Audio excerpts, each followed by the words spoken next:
يا سلام يا سلام caafimaadkaaga oo israaciyo jidhka waa la dhisaayo quruxda ku jirto nin jidhkiisa dhiso ku tabca ma khasaaro cibrigiisuna dheera xoogii dhisan baa qoyskiisa helo dadna wuu horeeya ee taana waa la hubaa ee hayl duufin walaale ogsoonow alkhayr kaangufu waa iskuul lagugu barayo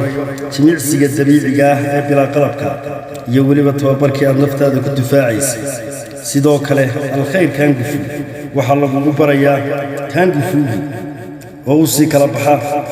winju wushu taichi chon eagle kalow snake system tiger system montis kalow moonkay daraankiis haddaba waxaa halkaa kugu diyaara macallin cabdiqani oo dalka dibaddiisa wax ku soo bartay khaas ahaan gada haddaba aan kuu tilmaamee waxa uu ku yaallaa koonfurta fooqa jajabka haddaba ku xidhnow oo kala xidhiidh macmiil telefoonka lambarkiisu yahay 442 1 4 9 8 alkhayr kaangufu